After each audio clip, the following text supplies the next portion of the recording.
menu, and I have my sister Erica here and my good girlfriend Britt to show them how to make it for the next night out with a guy. For starters, we're going to start with a great cocktail, and then we're going to move on to a great seared scallops on top of a creamy Parmesan Risotto, which is amazing.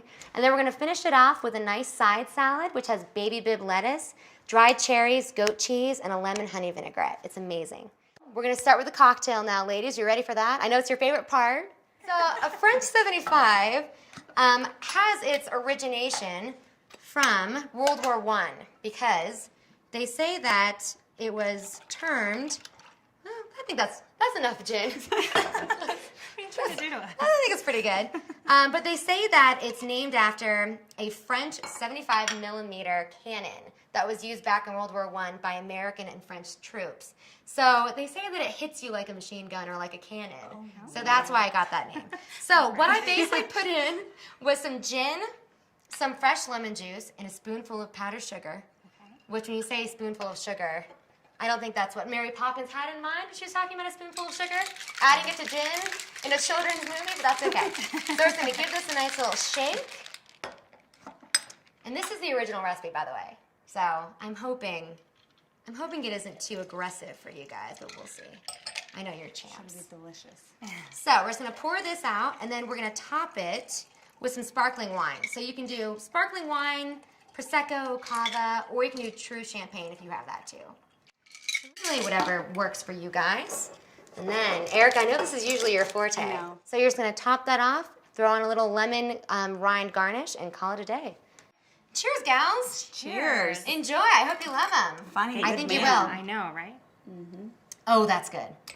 And it's amazing. It's refreshing, it's right? Delicious. It is. So it's going to be really perfect with that acidity and that freshness to kind of cut through the creaminess of our creamy Parmesan risotto. All right, girls. So now we've got our cocktail. Shall we make some risotto? Yes. Bring your drinks with you. I am hungry. I know you'd be lost without them. All right. So we're going to start by heating our pan, and we're going to pop in 2 tablespoons of butter. Oh, there it is. Who doesn't love some good butters? Is that salted or unsalted butter? This is unsalted butter. That is an excellent question because you want to always taste your food and always adjust the salt levels when necessary. So when you add salted butter, then it kind of skews whatever salt percentage was already in the recipe. Oh my God, that's always thinking. That is why I keep you around. All right, so that butter is melting. So next we're going to add a tablespoon of chopped garlic. It's about to smell very good in here. You're going to love it. And then a cup of chopped onion. So 1 cup is roughly 1 medium-sized onion. So you can really use whichever benchmark you want. You truly, when it comes to sauteing onions, you can't have too much, especially with risotto. So don't worry if you go over. Is this going to temper the flavor of the onion? Because, I mean, if the steak goes well, I don't want to smell like onion and garlic. Yes, no, you're going to be fine. So if you had raw onion and you didn't cook it at all, that would be a different story. Okay. Same with garlic. But once you cook it, then it just has a great aroma, a great flavor, and you don't have to worry about it too much. Erica, I was hoping you could regale us with a story of a very special date that you only told me about last week, even though you had it a year ago. On my first date, he invited me over for a great meal, and we'd already been talking for a long time. And he was out on the grill for a while, brought the food all in. I was sitting at the table waiting to be served, and he was gone a long time, like a good 20 to 25 minutes. And here I look over in the kitchen, and he is individually packaging in plastic containers 7 different chicken breasts with vegetables, and then he basically boxed them and put them in brown bags and labeled them for the days of the week. And he made his entire week's worth of lunches while I was sitting at the table waiting for our romantic first date dinner. Oh God, that's horrible. That's ridiculous. It was really. What did you say? Did you ask him, like, when are we going to eat dinner? Well, no. I mean, I was trying to be polite. It was a first date. I thought he was so sweet to be cooking for me. But then I just sat there the whole time in horror, just watching him make his lunches. I wanted to ask, actually, on my way out the door, can I have one? Because I feel like I invested myself in this. Right, which you did. I didn't get one.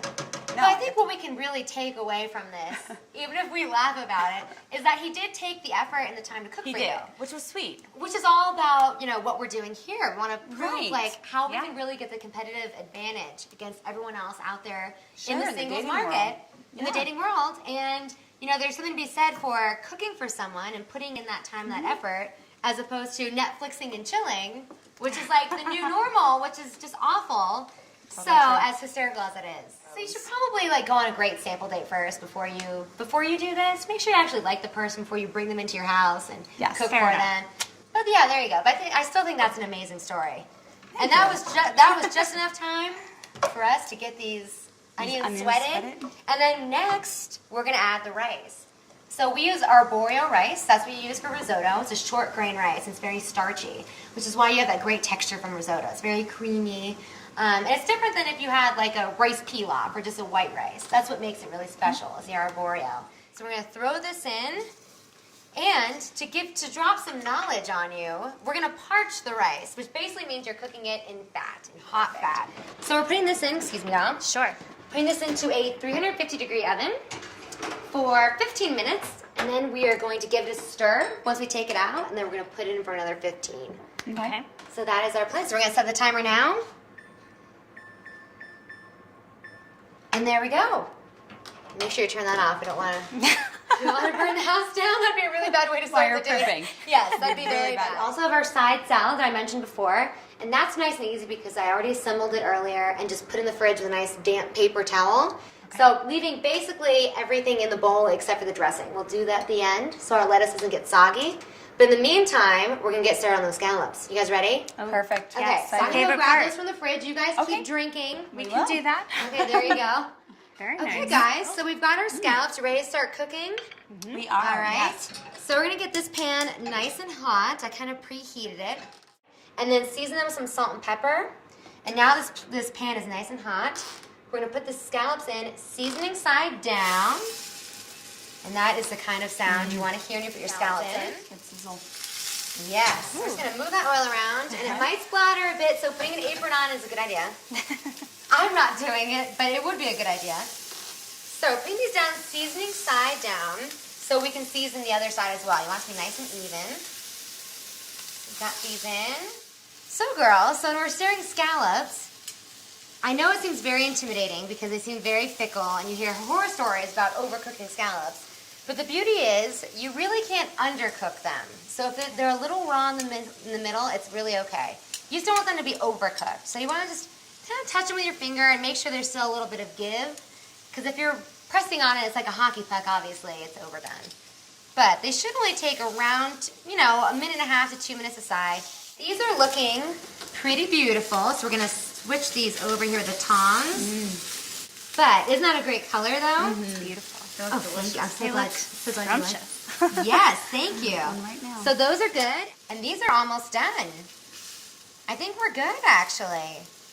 So you see we've got that nice color. Delicious. Yeah. We've got on this side too. And like I said, because every pan heats differently, you want to just keep an eye on all of them because they're going to cook at different times. It's like maybe that one won't be as dark as the others, but that's okay. Because we're going to cover it with some nice balsamic drizzle anyway, so it'll look great. So now that these are done, so we're going to take our risotto out of the oven, and then we're just going to stack these on top, get plating, and get eating. Sounds How's good. that sound? All right. Thank you. And there we go. So I'm Great. going to move scallops over here because we're going to be plating up over there so you guys can see the finished product. They look delicious. Oh, thank you. I hope you like them. So here is our risotto. Oh, that looks great. So now Amazing. we're going to add back that remainder of that heated stock that we had earlier. So that is going to really give it that creamy risotto texture that everyone expects when they get risotto. But your guests will never know that you did it with about half the effort and half the amount of time. So perfect. So that's nice and hot. It smells so good. It smells amazing. Oh God, I'm so glad. And that's another reason why we kept the stock heated, so that also when we add it back to the finished product, it's not going to lower the temperature of the risotto as a whole. Okay, so I'm going to bring this over so we can start Get out of the plating. way. Britt, if you would mind just grabbing the tongs for the scallops Absolutely. and then that Parmesan. Okay. So it is Parmesan time, sister. If you want to pour that in for me, Sure. we'll give it a stir. And this handle is... You tell me how much. You throw it all in. Oh. So this time doesn't need any extra salt, but if you really love salt, you can always add some more. Easy breezy. So, now I'm going to plate this on here. And see that great texture. Nice and creamy. Did that just go all over the plate? Yes, it did, but that's okay. we're gonna wipe it off. That would be me. That's okay. That's okay. And then we're gonna grab. Brit, may I have the tongs, please? Sure. Thank you. Oh, thank you so much. And then so we're gonna do 3 scallops. When you're plating, doing things in odd numbers looks a little bit more impressive than if you did like 4 or 2. So we're doing 3, and we're hoping they're gonna look good. You know, they look pretty good so far. Now we're just gonna drizzle some balsamic glaze on this. It adds amazing flavor. And this is fantastic because you can buy this glaze in any kind of grocery store at this point. You used to have to actually physically boil down balsamic vinegar by at least half to make this syrup. But now it's so easy, you can just buy it in a squeeze bottle and no one will know how easy it was. Oh, that makes it look that's fancy. beautiful. But I it love adds that. great color, right? And great flavor as well. Yep. So it's fantastic. And then we're gonna put some fresh parsley on there. Because you want to give it some color. You don't want to have a monochromatic dish when you're trying to impress your date.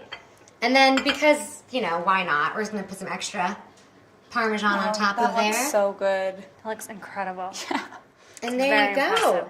All right, girls, so our scallops are all plated up. So I'm going to go grab the salad that I put in the fridge to kind of cool off and just chill there while we're cooking. Perfect. Yep, sounds good. We are Here we excited. go. This looks delicious. Looks incredible. And like I said, I just covered this with a damp paper towel. So you can do this before you actually start cooking. Here you go, ma'am. Thank Thank you. you. Thank Yep, you. of course. So then it's just ready to go. You can just pull it out the last minute and then dress it in your vinaigrette. So Erica, I'm going to let you start plating over here. Now here is our vinaigrette, and all it is olive oil, a light olive oil, honey, and fresh lemon juice. There's definitely a lemon theme in tonight's dinner, but I think it's okay. So what I love doing is making the vinaigrette even a day in advance. You can do it way in advance. It's one less thing to worry about when you're actually cooking. And then I just put it in a plastic container. Do you shake it up? Yep. Okay. You just shake it up so it's nice and emulsified. And then the beauty of that is that if you have extra, you can just leave it in here and use it, you know, for the next few days. Or if it's your date, Erica, he could have put this on his On all 7 lunches. on all 7 of his lunches. So here you go. So this is ready to go. Okay. And then if you want to just kind of Okay. drizzle it on, I'll let you put. There you go. How much is too much? You know, Is that good? That's no, good. a little bit more. A little more? Yeah, let's get that side. Okay, perfect. Okay. And then we're just gonna Toss the salad. toss that get that salad. for you. Oh, thank you, Toss the honey. salad. Perfect. And then Okay. you're gonna plate on that little plate. Okay. I got some vinaigrette on me. So, for a little tip for plating a salad, if you want, you can do a little bit at a time, or you can do that. Just do what Erica I mean, did. that's fine too, but if you want to do it another way, you can do it a little bit Okay. at a time so it has some height. It's almost like a little salad pyramid, So and then it'll look a little bit more unique. Well, Okay. that's beautiful. That's great. That looks great. Yep, Sprinkle? perfect. So these goat cheese crumbles you can Okay. buy just like this at the store. You don't have to buy the log and crumble it with your hands. The cranberries. These are dried cherries. Oh. Close enough. You can use either one. I like cherries. They have a different flavor, but sprinkle that on. How many is too many? You know, there's no such thing as too many. It looks beautiful, a great This contrast in looks color. really pretty. That does And look here we beautiful. go. So here we've got our baby bib salad, our French 75, which we're still drinking, Yeah. and then our seared scallops with our Parmesan risotto. So dig in. Thank you. You're welcome. Enjoy. And some as I scallops. send you off on your dates, I say Godspeed. Your culinary yoga is done. My work is done. And while you're out romancing dudes, I'm going to be upstairs watching Golden Girls until 10 o'clock on a Friday night. Cheers. Hey, Good, cheers. Thank good you. luck.